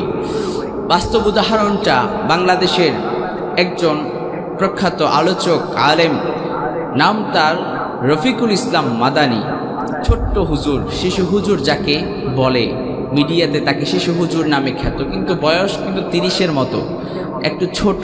আমাদেরকে যে আল্লাহ তাআলা এক একজনকে সুন্দর, এক একজনকে কালো, এক একজনকে খাটো, এক একজনকে লম্বা, এটা কি আমরা নিজে নিজে হয়ে গেছি না আল্লাহ আমাদেরকে বানিয়েছেন? কথা বলেন, কে বানিয়েছে? তাকে একটু খাটো করে বানালেন, তাকে শিশু হুজুর নামে সবাই চিনে। এই আলেমদেরকে তো বিগত স্বৈরাচাররা, জালেমরা কি নির্যাতন করেছে। এই রফিকুল ইসলাম মাদানী লাইভে এসে বলেছেন, বাস্তব কথা বলছি, মান ইজ্জত নষ্ট করলে যে কি হয়, একবার বাস্তব উদাহরণ আপনাদেরকে শোনাচ্ছি। রফিকুল ইসলাম মাদানী সে বলল, তৎকালীন সময়ের যে ডিবি প্রধান ছিলেন, নাম তার হচ্ছে হাউন আঙ্কেল, ভাতের হোটেলের মালিক যাকে সবাই চিনে। এই হাউন আঙ্কেল আলেমদেরকে কি যে কষ্ট দিছে, কি যে কষ্ট দিয়েছে। রফিকুল ইসলাম মাদানীকে ঢাকাতে হাতির ঝিল নামক একটা এলাকা আছে, ওই হাতির ঝিলে 2 পাশে রাস্তা ব্লক করে দিয়ে সেখানে ওই রফিকুল ইসলাম মাদানীকে উলঙ্গ করে একজন নর্তকীকে এনে তার সাথে একসাথ করে দিয়ে ছবি তুলে তাকে ব্ল্যাকমেইল করার চেষ্টা করেছে। এটা আমার বানানো কথা নয়, রফিকুল ইসলাম মাদানী লাইভে এসে সরাসরি তিনি এই কথা বলেছেন। আল্লাহর কি কুদরত! 5 আগস্টের আগে আল্লাহ সেই ভাতের হোটেলের হাউন আঙ্কেলের ইজ্জত নষ্ট করে দিয়েছে, ঠিক কিনা? যারা ঠিক বলছে তারাই জানে, আর যারা বলে নাই তারা মনে হয় জানে না, ঠিক কিনা বলে? এর থেকে বেশি গভীরে যাওয়া যাবে না, সভ্য সমাজে এগুলো বলা যায় না। কিন্তু আল্লাহ যেটা বলছিলাম, কোনো মানুষের মান ইজ্জত সম্মান যদি আপনি নষ্ট করেন, আপনার মান ইজ্জত সম্মান যিনি নষ্ট করবেন, যিনি আপনার মান ইজ্জত সম্মান নষ্ট করবেন কিয়ামতের দিন, তিনি কে? এজন্য কোনো মানুষের মান ইজ্জত সম্মান নষ্ট করা যাবে না। আল্লাহর হাবিব সাল্লাল্লাহু আলাইহি ওয়াসাল্লাম বললেন, লা ইয়াসতুরু আবদান ফিদ দুনিয়া ইল্লা সাতারাহুল্লাহু ইয়াউমাল কিয়ামাহ। আল্লাহর হাবিব সাল্লাল্লাহু আলাইহি ওয়াসাল্লাম বললেন, কোনো বান্দা যদি কোনো মানুষের আরেকজন মানুষের কোনো দোষ ত্রুটি দেখে গোপন করে, আল্লাহ তার কিয়ামতের দিন দোষ ত্রুটি গোপন করবে। কারো আপনি দোষ ত্রুটি দেখলেন, সেটা বলে বেড়ানো যাবে না। সেটা দেখলেন, আপনিও এটা গোপন করে নেন, আল্লাহ তাআলা আপনার দোষ ত্রুটি কিয়ামতের দিন গোপন করবে। আপনার সম্মান আল্লাহ তাআলা কিয়ামতের দিন হেফাজত করবে। সুবহানাল্লাহ পড়েন আমার ভাইয়েরা। এরপরে আরেকটা কবিরা গুনাহ, দুনিয়াতে এই যে আল্লাহ তাআলা আমাদেরকে সৃষ্টি করলেন, যে পরিমাণ নিয়ামত আল্লাহ তাআলা আমাদেরকে দিয়েছেন, আল্লাহ তাআলা আমাদেরকে যে পরিমাণ নিয়ামত দিয়েছেন, এই নিয়ামতের শুকরিয়া আদায় করার দরকার আছে না নাই? আরো জোরে বলেন। যারা শুকরিয়া আদায় করবে না, আল্লাহর নিয়ামতের শুকরিয়া আদায় যারা করবে না, তাদের শাস্তি শুরু হয়ে যাবে দুনিয়া থেকেই। শাস্তি শুরু হয়ে যাবে দুনিয়া থেকেই, অর্থাৎ নগদে শাস্তি শুরু হয়ে যাবে। রব্বুল আলামিন বললেন, তোমরা আমার নিয়ামতের শুকরিয়া আদায় করো, আমার নিয়ামতের শুকরিয়া আদায় করো। আমি যে তোমাদেরকে কত নিয়ামত দিয়েছি, আল্লাহ আমাদেরকে কত নিয়ামত দিয়েছেন। এই যে হাত, এই হাত আল্লাহর পক্ষ থেকে আমাদের জন্য নিয়ামত, ঠিক কিনা বলেন? আপনি ঠিক বলতেও পারছেন না, কারণ আল্লাহ আপনাকে হাত দিয়েছে। যার হাত নাই সে বুঝে হাত না থাকার কত কষ্ট, কত যন্ত্রণা, ঠিক কিনা? আপনাকে আল্লাহ তাআলা কান দিয়েছেন, সুন্দরভাবে আপনি শুনতে পাচ্ছেন, চমৎকার কোরআনের এই মাহফিলে কথা আপনি শুনতে পাচ্ছেন। আহারে অনেক বধির আছে যারা শুনতে পারে না। আল্লাহ তাআলা আপনাকে নিয়ামত দিয়েছেন, এজন্য আমরা সব সময় সর্বাবস্থায় যা শুকরিয়া আদায় করব, আওয়াজ করে বলেন তিনি কে? আল্লাহ বললেন, তোমরা যদি আমার শুকরিয়া আদায় করো, আমার নিয়ামতের শুকরিয়া আদায় যদি তোমরা করো, আল্লাহ বললেন, লাইন শাকারতুম লাযীদান্নাকুম ওয়া লাইন কাফারতুম ইন্না আযাবী লাশাদীদ।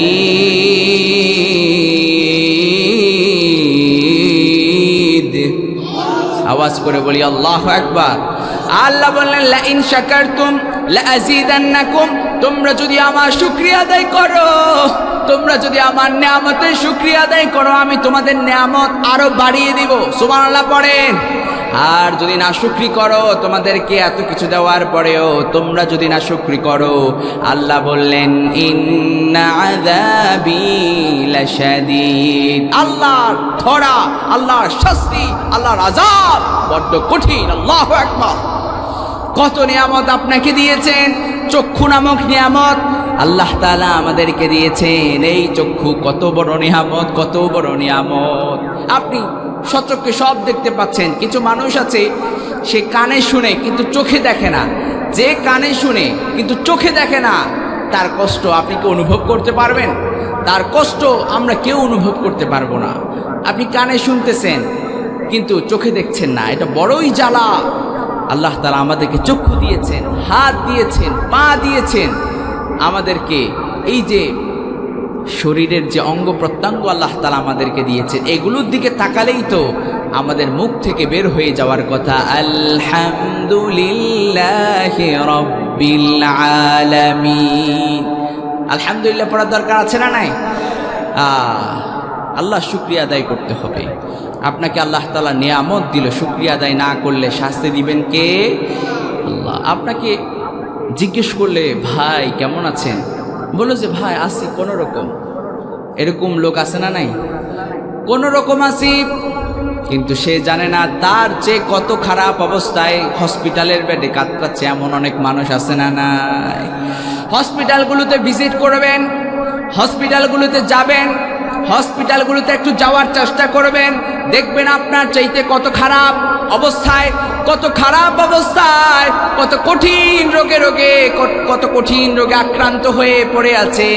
আহারে কত কঠিন মারাত্মক রোগে আক্রান্ত হয়ে পড়ে আছে। আপনি একটু হসপিটালগুলোতে ভিজিট করলে আপনার মুখ দিয়ে আলহামদুলিল্লাহ বের হয় না, সেটা বের হতে বাধ্য হবে, ঠিক কিনা? এজন্য আল্লাহ শুকরিয়া আদায় করতে হবে। আল্লাহ আপনাকে নিয়ামত দিয়েছেন, আল্লাহ আপনাকে নিয়ামত দিয়েছেন, আপনাকে ধন সম্পদ দিয়েছেন, আপনাকে ধন দৌলত দিয়েছেন, আপনাকে ধন দৌলত দিয়েছেন, টাকা পয়সা দিয়েছেন, মালিক বানিয়েছেন টাকা পয়সার। কিন্তু এখন আপনি বলেন এই টাকা পয়সা আমার, আমি আমার জ্ঞানের মাধ্যমে এই টাকা পয়সা অর্জন করেছি। এই ধরনের লোক আছে না নাই? কারুন সে অহংকার করেছে, সে বলল যে এই সম্পদ আমার। কারুনকে যখন তার কওমের লোকেরা কারুনকে যখন বলল, কারণ তোমাকে আল্লাহ এত অনুগ্রহ করেছে, এত দয়া করেছে, তুমিও একটু দয়া করো, তুমি একটু মানুষের প্রতি দয়া করো, তুমি একটু যাকাত দাও, তোমাকে আল্লাহ এত সম্পদ দিয়েছে, যাকাত দাও। সে বলল যে এই সম্পদ আমার, এই সম্পদ আমি কামিয়েছি, আমার জ্ঞানের মাধ্যমে কামিয়েছি। সে কথা আল্লাহ কোরআনে কারীমে তুলে দিয়েছেন। আল্লাহ বললেন, ক্বালা ইন্নামা উতীতুহু আলা ইলমি ইনদি। সুবহানাল্লাহ পড়ে। কারুন সে বলল আমি আমার জ্ঞানের মাধ্যমে, আমি আমার ইলমের মাধ্যমে এই সম্পদ অর্জন করেছি, আমাকে কেউ দেয় নাই। এই ধরনের কথাবার্তা, অহংকারমূলক কথাবার্তা যখন বলা শুরু করলো, আল্লাহ তাআলা কারুনকে একটু ছাড় দিয়েছে। যখন কারুনকে আল্লাহ তাআলা ধরেছেন, তার সম্পদ, তার ধনভাণ্ডার, কি ধনভাণ্ডার জানেন? তার ধনভাণ্ডার বহন করার যে চাবি, তার ধনভাণ্ডারের যেই সম্পদ ছিল, সেই সম্পদের চাবি বহন করার জন্য একদল শক্তিশালী লোক নিয়োগ দেওয়া হয়েছিল। এই সম্পদ সহ, তাকে সহ, তার পুরো জমিন সহ, তার সম্পদ সহ আল্লাহ তাআলা মাটির নিচে দাবিয়ে দিয়েছেন। আল্লাহু আকবার। আল্লাহ তাআলা মাটির নিচে দাবিয়ে দিয়েছেন। ফাখাসাফনা বিহি ওয়া বিদারিহিল আরদ। জমিন সহ, তার ধনভাণ্ডার সহ আল্লাহ তাআলা তাকে মাটির নিচে দাবিয়ে দিয়েছে। আল্লাহ তাআলা আপনাকে নিয়ামত দিয়েছে, সম্পদ দিয়েছে, টাকা পয়সা দিয়েছে, আপনাকে অনুগ্রহ করেছে। আপনিও মানুষের প্রতি অনুগ্রহ করবেন তো ইনশাআল্লাহ। যাকাত এটা কখনো গরিবদের এটা অধিকার, এটা আপনার উপর জরিমানা নয়। কিছু মানুষ যাকাতকে জরিমানা মনে করে, আছে না নাই? যাকাতকে কি মনে করে? জরিমানা মনে করে। কি ভাবছেন আপনাকে আল্লাহ তাআলা এই সম্পদ দিয়েছে, এই সম্পদে আল্লাহ তাআলা এতিমদের হক আল্লাহ রেখে দিয়েছেন, এই সম্পদ এর যাকাত দেওয়ার দরকার আছে না নাই? যদিও আমাদের দেশে যে যাকাতের যেই সিস্টেম আছে, যে পদ্ধতি আছে, এই পদ্ধতির সাথে ইসলামের যাকাতের পদ্ধতি টোটালি ডিফারেন্ট, টোটালি আলাদা। আমাদের সমাজে যাকাতের লুঙ্গি দেয়, যাকাতের শাড়ি দেয়, যেই যাকাতের লুঙ্গি একবার পরলে দ্বিতীয়বার পরা যায় না, ঠিক কিনা বলেন? যেই যাকাতের শাড়ি একবার পরলে দ্বিতীয়বার পরা যায়, দ্বিতীয়বার পরা যায় না। যাকাতের লুঙ্গি, যাকাতের শাড়ি, এগুলো দিয়ে যারা যাকাত দেয়, এটা যাকাত নিয়ে তামাশা, ঠিক কিনা? এটা যাকাত নিয়ে তামাশা। দেখবেন অমুক সাহেবে যাকাত দিচ্ছে, সবাই সিরিয়াল ধরে, লুঙ্গি শাড়ি এগুলো দেয়। এটা যাকাতের সিস্টেম নয়। যাকাতের পদ্ধতি হচ্ছে, আল্লাহ তাআলা আপনাকে সম্পদ দিয়েছে, আপনি যাকাত দিবেন। আপনার যাকাতের মাধ্যমে একজন মানুষকে আপনি স্বাবলম্বী করে দেন। আপনি 1 লক্ষ টাকার যাকাত দিবেন, 1 লক্ষ টাকা আপনার যাকাত আসলো, 1 লক্ষ টাকা দিয়ে আপনি 100 জন মানুষকে আপনি না দিয়ে একজন মানুষকে একটা কর্মসংস্থানের ব্যবস্থা করে দেন, তাহলে সে ওই কর্মসংস্থানের মাধ্যমে সে আয় রোজগার করে, সে স্বাবলম্বী হবে। এটাই তো যাকাতের সিস্টেম, এটাই যাকাতের পদ্ধতি। এখন যেটা আছে এটা কখনো যাকাতের পদ্ধতি হতে পারে না। যাকাত, এই যে সামনে রমজান মাস আসছে, রমজান মাস আসছে না? রমজান মাসেই তো যাকাত বেশি অনেকে দিয়ে থাকে, সওয়াবের জন্য, বেশি সওয়াবের জন্য। তো এই যাকাত যখন আপনি দিবেন, তখন এই পদ্ধতি অনুসরণ করবেন। একজন মানুষকে একটু কর্মসংস্থানের ব্যবস্থা করে দেন। হ্যাঁ, রাস্তাঘাটে অনেক সময় ডিম বিক্রি করে অনেকে আসে না, সেখানে একটা ডিমের বসায় দেন। 1 লক্ষ টাকা দিয়ে একটা তাকে ভ্যান কিনে দেন, কিছু একটা কিনে দেন, সেটা দিয়ে আয় রোজগার করবে। আগামী বছর আপনার কাছে আর জাকাতের টাকার জন্য হাত পাতবে না। আর এখন এই জায়গায় জাকাতের যেই লুঙ্গি শাড়ি দেয়, এখান থেকে গিয়ে পাশের বাড়ি আরেক জায়গায় গিয়ে সেখানে আবার লাইনে দাঁড়ায়, আছে না এরকম? এভাবে করে প্রতি বছর দাঁড়ায়, প্রতি বছর লুঙ্গি আর শাড়ি পায়, কিন্তু সে স্বাবলম্বী হতে পারে না, কর্মসংস্থানের ব্যবস্থা নাই। এভাবে আমরা জাকাত দিব না। রাজি আছেন ইনশাআল্লাহ? জাকাত আপনার যাই আসবে সেটা দিয়ে আপনি একজন মানুষকে কর্মসংস্থানের ব্যবস্থা করে দিবেন ইনশাআল্লাহ। আমার ভাইয়েরা, যারা আল্লাহর নিয়ামত পাওয়ার পরে, আল্লাহর নিয়ামত পাওয়ার পরে শুকরিয়া আদায় করবে না, আল্লাহ তাআলা তাদেরকে দুনিয়া থেকে শাস্তি দিয়ে দিবেন। সম্মানিত ভাইয়েরা, এরপরে আসেন আরেকটা কবিরা গুনাহ হচ্ছে অহংকারী করা। ক্ষমতার অহংকার আমাদের সমাজে আছে না নাই? আওয়াজ করে বলেন। ক্ষমতার অহংকার, টাকা পয়সার অহংকার। অহংকার এটা করতে পারেন যিনি, তিনি কে? আরো জোরে বলেন, তিনি কে? এটা আমাদের দুনিয়ার কোনো মানুষের পক্ষে এটা সাজে না, কোনো মানুষের জন্য এটা সাজে না। অহংকার এটা আল্লাহর জন্য সাজে, তিনি অহংকার করতে পারেন। কি এমন আমাদের আছে যে আমরা অহংকার করব?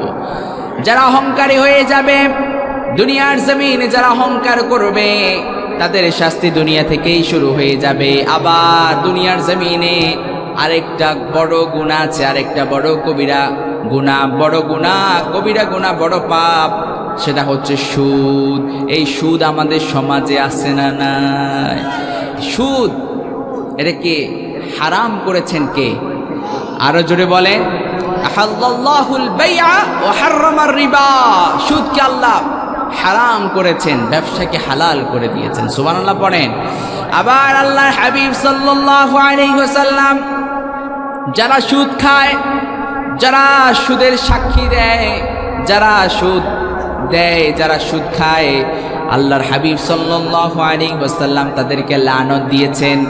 আল্লাহর হাবিব বললেন, আল্লাহর হাবিব সাল্লাল্লাহু আলাইহি ওয়াসাল্লাম লানত করেছেন, লানা রাসূলুল্লাহ সাল্লাল্লাহু আলাইহি ওয়াসাল্লাম আকিলার রিবা ওয়া মুকিলাহু ওয়া কাতিবাহু ওয়া শাহিদাইহি ওয়া ক্বালাহুম সাওয়াউন।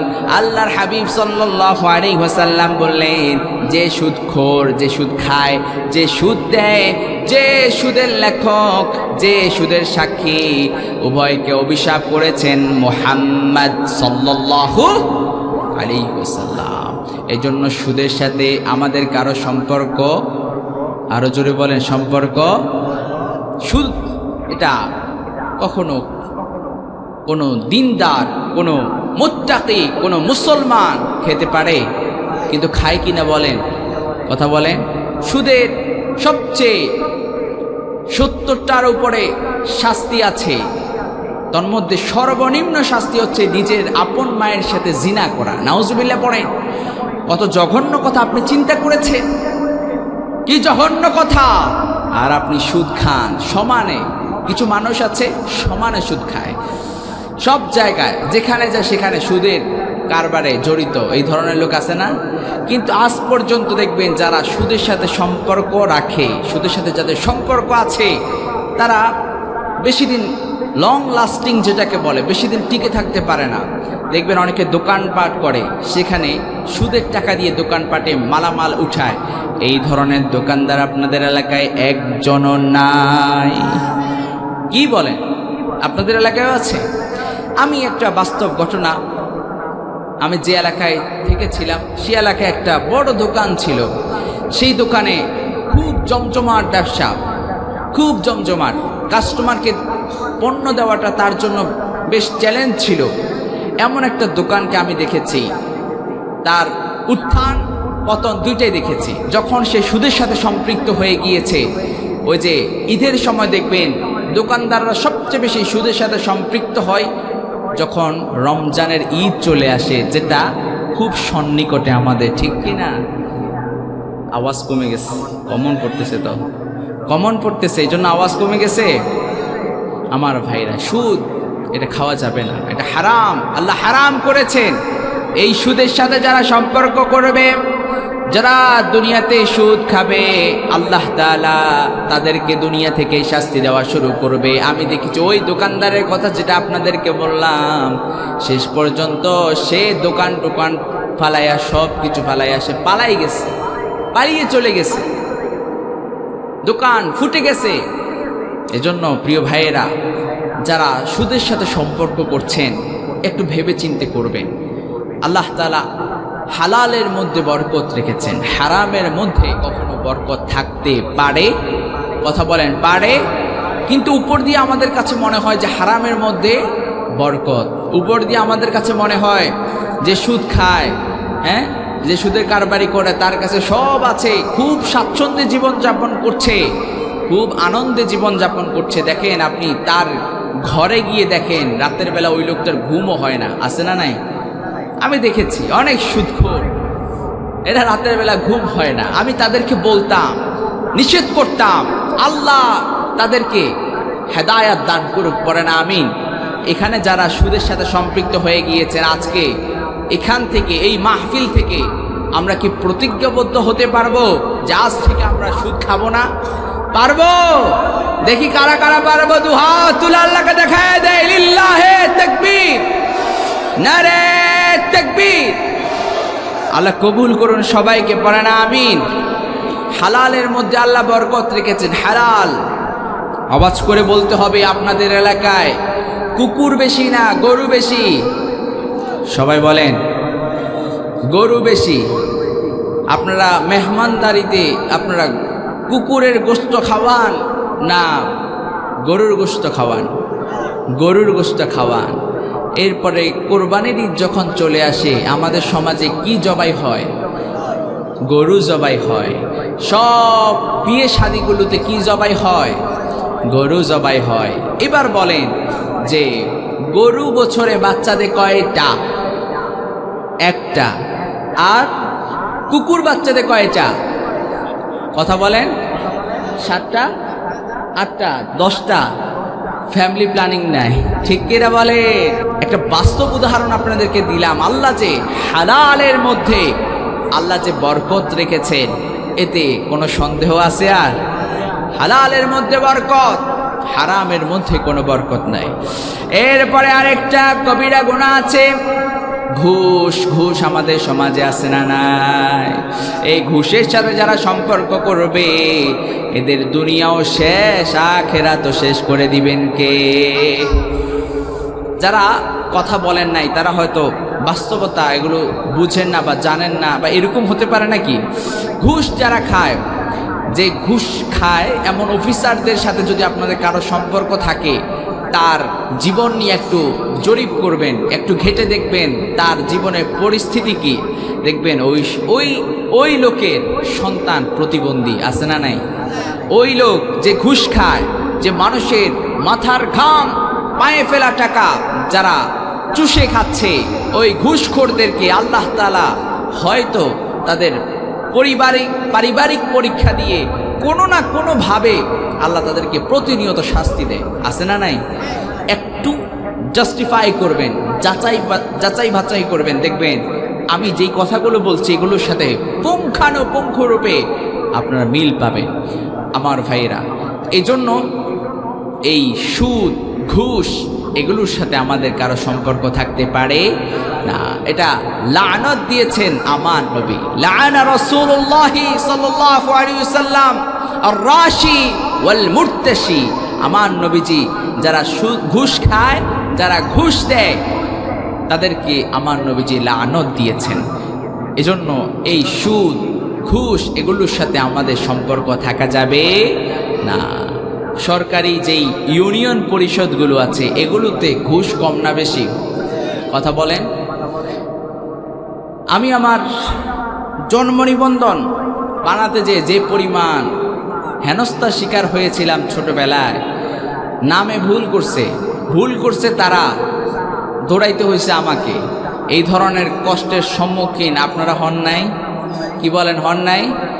যখন টাকা দিবেন সব ওকে। ঘুষ, উপসচিব আমাকে ঘুরিয়েছেন, উপসচিব তিনি বললেন যে আমার বয়স যতটুকু, তিনি তার চাইতে আরো 10 বছর বাড়াই বলতেছে, 10 বছর বাড়াই বলতেছে যে এটাই তোমার বয়স, এটাই থাকবে, এটাই অনলাইনে আছে। আমি বলি যে না, আপনি যেটা কথা বলছেন ওই সময় আমার মায়ের বিয়েও হয় না, আপনি এটা জোর দিয়ে আমাকে কেন বলতেছেন? আমি ওনার সাথে তর্ক করছিলাম। তর্কর এক পর্যায়ে তিনি বলছেন তোমার কাজ হবে না। আমি বললাম না হলে নাই। এরপরে সেখান থেকে বের হয়ে গেলাম। পরে উপসচিবের ডান হাত দিয়ে আমার পরিবারের কেউ একজন আমার এই কাজটা করাইছে। এই অবস্থা আর কি। 2500 না 3000 টাকা ঘুষ চাইছে, বেশি না, বেশি না, আছে না নাই? এই যে ঘুষ, বলেন তো সেই ঘুষের টাকাকে সে কখনো শান্তিতে থাকতে পারবে? কখনোই শান্তিতে থাকতে পারবে না। এই জন্য এই সুদ ঘুষ যারা খাবে, সুদ ঘুষের সাথে যাদের সম্পর্ক হয়ে যাবে, সুদ ঘুষের সাথে যারা সম্পর্ক গঠন করে ফেলবে, এদের শাস্তিটা আল্লাহ তাআলা নগদেই শুরু করে দেয় আমার ভাইয়েরা। এরপরে আসেন মাদক, জুয়া। আপনাদের এলাকায় আছে না নাই? মাদক আছে না নাই? একটা ফ্যামিলিতে একটা ছেলে যদি মাদকাসক্ত হয়, সে নিজেও ধ্বংস হয়ে যায়, তার পরিবারও সে ধ্বংস করে দেয়, ঠিক কি না? আপনাদের এলাকায় মাদক আছে? কি বলেন, আপনাদের এলাকায় আছে? নাউজুবিল্লাহ পড়েন। এই মাদকের সাথে সম্পর্ক করা যাবে না, শাস্তি দুনিয়া থেকে শুরু হয়ে যাবে। জুয়া আছে না নাই? তরুণ যুবক ভাইদের সাথে এটা সম্পর্ক মনে হয় বেশি নাকি? মাদক জুয়া এগুলোর সাথে আমাদের যাতে করে সম্পর্ক না থাকে, আল্লাহ আমাদের তৌফিক দান করুন, পড়ে না আমিন। এরপরে অতিমাত্রায় কসম করা। অতিমাত্রায় কসম করে কিছু মানুষ, ব্যবসায়ীর মধ্যে বেশি হয়, আল্লাহর কসম আপনাকে আমি এই পণ্য এই দামে দিচ্ছি, আর কাউরে দিই নাই। আছে না নাই? এই ধরনের ব্যবসায়ী নাই? কি বলেন, আছে না নাই? আছে। আল্লাহর কসম আমি আপনাকে যেই দামে দিচ্ছি এই দামে কাউরে দিন, একটু আগে ওই দামে আরেকজনরে দিছে। এই ধরনের অতিমাত্রায় কসম, এটা মিথ্যাবাদীদের লক্ষণ। কাদের লক্ষণ? মিথ্যা। এটা কি কোনো মুমিনের কাজ নাকি মুনাফিকের কাজ? আসতে বলবেন না, সবাই বলেন মিথ্যা বলা মুমিনের কাজ না মুনাফিকের কাজ? মিথ্যা যারা বলে এদেরকে মুনাফিক বলেছেন মুহাম্মদ সাল্লাল্লাহু আলাইহি ওয়াসাল্লাম। আমার নবী বললেন যারা মিথ্যা বলবে, ইদা হাদ্দাসা কাযাবা, মুনাফিক তো তারা যারা কথায় কথায় মিথ্যা বলে, ওয়া ইদা ওয়াদা আখলাফা, ওয়াদা দিলে ওয়াদার বরখেলাপ করে, ওয়া ইদা উতমিনা খানা, আমানতের খেয়ানত করে। এই যে মিথ্যা বলা, মিথ্যা বললে মুনাফিক হয়ে যাবে। কি হয়ে যাবে? মুনাফিক হয়ে যাবে। মুনাফিক আমাদের সমাজে আছে না নাই? কথা বলেন না কেন, আছে না নাই? হয়তো আপনি বলবেন মুনাফিক তো দেখি না, কাফেররা তো চিনি, মুশরিককে তো চিনি, হিন্দুকে চিনি, বৌদ্ধকে চিনি, খ্রিস্টানকে চিনি, কিন্তু মুনাফিক তো চিনি না। একটু নিজের মধ্যে দেখেন, যারা মিথ্যাবাদী, কথায় কথায় যারা মিথ্যা বলে, আপনি নিজেও একটু নিজের দিকে তাকান যে আপনি মিথ্যা বলেন কিনা। যদি বলে থাকেন আপনিও মুনাফিক, ঠিক কিনা বলেন? মুনাফিক, এই নেফাক নামক ভাইরাস, এটা ভয়ঙ্কর মারাত্মক অপরাধ। এই নেফাক নামক ভাইরাসে যারা আক্রান্ত হয়ে যাবে, আল্লাহ তাআলা তাদের জন্য ইন্নাল মুনাফিকিনা ফিদ দারকিল আসফালি মিনান নার, যারা নেফাক নামক ভাইরাসে আক্রান্ত হয়ে যাবে এদের জন্য আল্লাহ তাআলা জাহান্নামের একেবারে গ্রাউন্ড ফ্লোর, একেবারে জাহান্নামের নিম্ন স্থানে তাদের জন্য অবস্থান রেখেছেন। কে? এত কঠিন। বড় বড় কাফের মুশরিক যারা আছে তারাও জাহান্নামের উপরের তলায় থাকবে, কিন্তু যারা মুনাফিকি করবে, মুনাফিক যারা হয়ে যাবে, আল্লাহ তাআলা তাদেরকে জাহান্নামের অতল গহ্বরে রাখবে। মুনাফিক বড় ডেঞ্জারাস। এই নেফাক নামক ভাইরাস বড় ডেঞ্জারাস ভাইরাস। করোনা ভাইরাসে কেউ মারা গেলে আমরা কেউ বলতে পারতাম না যে সে জান্নাতি না জাহান্নামী, এটা আমাদের কারো পক্ষে সম্ভব নয়। কিন্তু নেফাক নামক ভাইরাস নিয়ে কেউ যদি মারা যায়, আল্লাহ তাআলা কোরআনে কারীমে বলেই দিয়েছেন তাদের জন্য জাহান্নামে, শুধু জাহান্নাম নয়, জাহান্নামের নিম্ন স্থানে তাদের জন্য অবস্থান রেখেছেন। কে?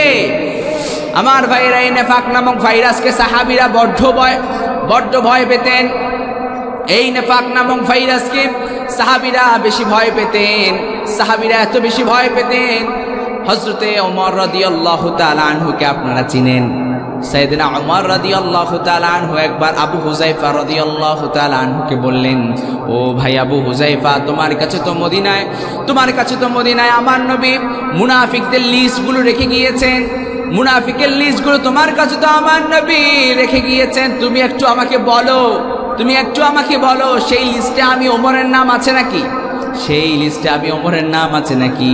তখন তিনি বললেন, ও ভাই ওমর, তোমার ব্যাপারেই তো আমার নবী বললেন, তোমার ব্যাপারেই তো রাহমাতাল লিল আলামিন বললেন, লা নাবিয়্যা বা'দি ওয়ালা রাসূলা, আমার পরে কোনো নবী নাই, আমার পরে কোনো রাসূল নাই।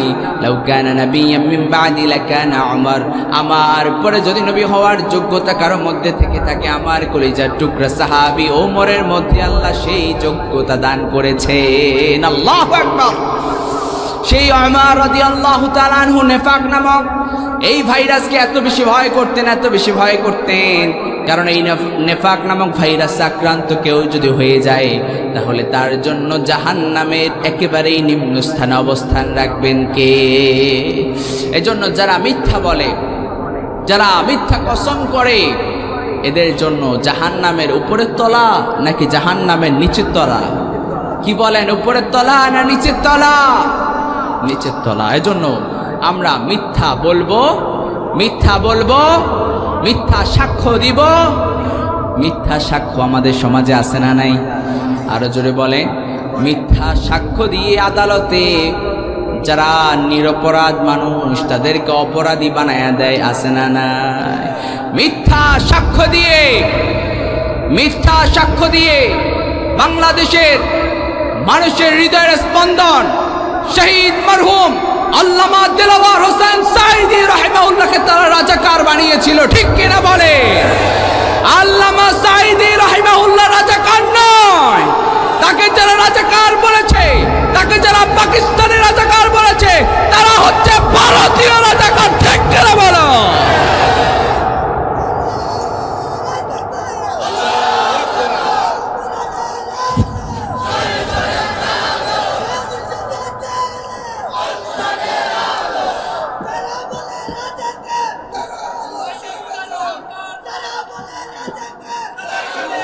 আল্লাহ কবুল করুন, পড়েন আমিন। আমার ভাইয়েরা, আলেমদেরকে গত 15-16 বছর যাবৎ যারা পাকিস্তানি রাজাকার বলে স্লোগান দিয়েছে, আলেমরা গত 15 বছর কেউ কোনো আলেম পাকিস্তানে গিয়েছিল? আওয়াজ করে বলেন, পাকিস্তানে গিয়েছিল? যারা আলেমদেরকে পাকিস্তানি রাজাকার বলেছিল, এরা ভারতে গিয়ে তারা প্রমাণ করেছে তারা দিল্লির রাজাকার, ঠিক কিনা বলে? দিল্লি না ঢাকা, দিল্লি না ঢাকা, গোলামি না আজাদি, গোলামি না আজাদি, অবস্থা সংগ্রাম, অবস্থা সংগ্রাম। এই স্লোগানগুলো আমাদের মাথায় রাখতে হবে। গোলামির জিন্দেগি শেষ, গোলামির জিন্দেগি শেষ, ভারতের দাবিদারের জিন্দেগি শেষ। এখন বাংলার জমিন বাংলার মানুষের কথাই চলবে, ঠিক কিনা বলো? এই বাংলার জমিন কোরআন দিয়ে এই সমাজ রাষ্ট্র পরিচালনা করার জন্য, ইনসাফের সমাজ পরিচালনা করার জন্য আমরা আমাদের চেষ্টা করে যাব। রাজি আছেন সবাই? কারা কারা রাজি আছে? দুহাত তুলে আল্লাহকে দেখা দেয়।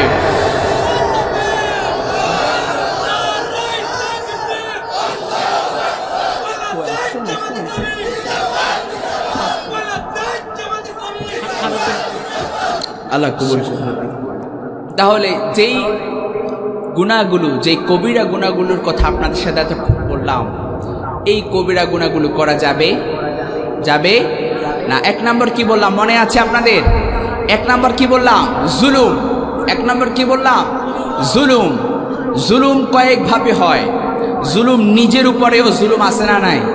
নিজের উপর জুলুম হচ্ছে পাপ করা, অপরাধ করা, নামাজ না পড়া, রোজা না রাখা, এগুলো হচ্ছে নিজের উপর জুলুম। এগুলো হচ্ছে